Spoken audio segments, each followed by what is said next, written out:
और इधर आरएसएस प्रमुख मोहन भागवत ने लव जिहाद को रोकने के लिए परिवारों में मजबूत और नियमित संवाद को जरूरी बताया। भोपाल में स्त्री शक्ति संवाद कार्यक्रम में उन्होंने कहा कि पारिवारिक बातचीत की कमी से बेटियां बाहरी प्रभाव में आ सकती हैं, जबकि संवाद से धर्म, संस्कृति, परंपरा के प्रति सम्मान खुद विकसित होता है। मध्य प्रदेश में लगातार बढ़ रहे लव जिहाद के मामलों के बीच आरएसएस प्रमुख मोहन भागवत ने इसे लेकर खुलकर बात की। भोपाल स्थित संघ कार्यालय में आयोजित स्त्री शक्ति संवाद कार्यक्रम में स्वयंसेवक संघ के प्रमुख डॉक्टर मोहन भागवत ने लव जिहाद के मुद्दे पर अपनी बात रखी। इस दौरान उन्होंने कहा कि बेटियों की सुरक्षा में सबसे जरूरी है परिवार में आपसी संवाद। भागवत ने स्पष्ट किया कि लव जिहाद केवल कानून से नहीं रोका जा सकता, इसके लिए परिवार, समाज और महिलाएं खुद सक्रिय हों।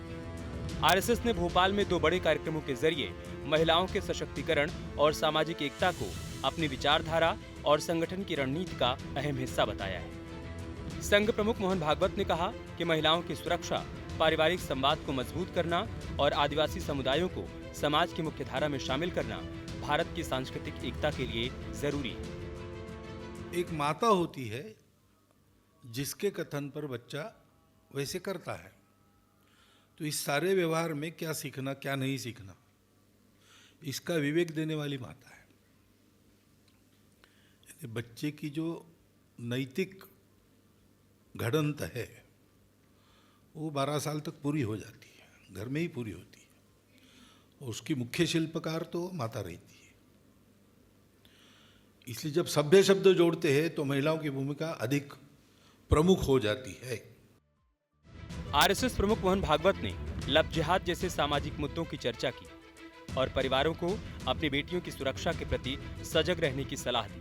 मोहन भागवत ने कहा कि परिवार के सदस्यों के बीच मेलजोल और बातचीत नहीं होने से बेटियां बहकावे में आ जाती हैं।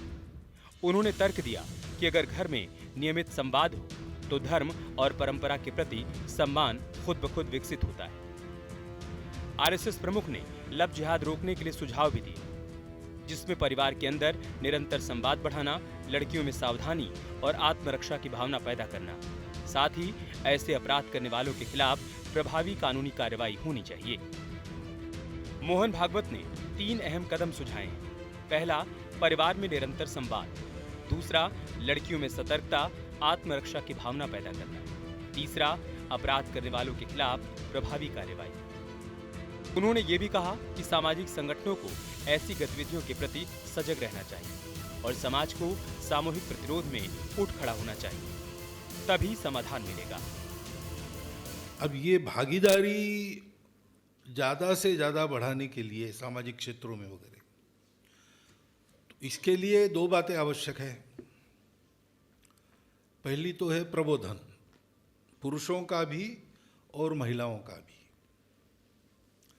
क्योंकि यद्यपि मैं कह रहा हूँ कि भागीदारी बराबरी की है, सहभागिता होनी चाहिए, कुछ मामलों में महिलाओं की भूमिका ज़्यादा महत्वपूर्ण है।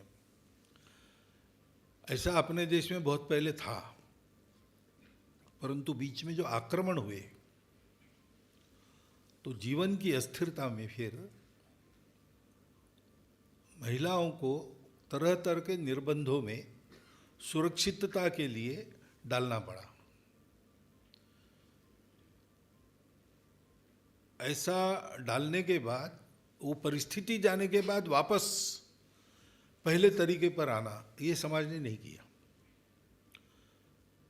क्योंकि आक्रमण होते समय तो समाज को समझाने बताने वाले लोग थे, लेकिन आक्रमणों के बाद वो लोग बचे नहीं।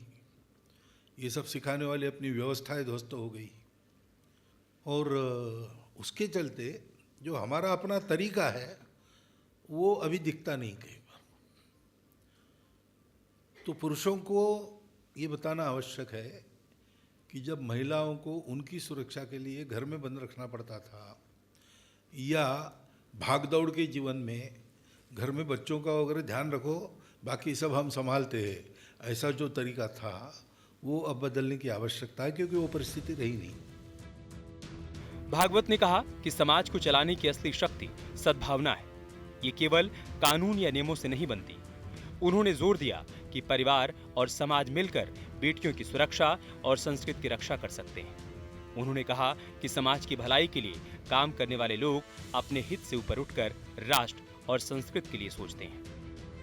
Team news state. आपके मोबाइल पर तुरंत आएगी ब्रेकिंग न्यूज।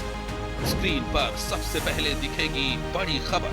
देश दुनिया की हर खबर एक जगह। अब आपके मोबाइल पर तुरंत फटाफट इंस्टॉल कीजिए न्यूज नेशन ऐप और रखिए खुद को अपडेट।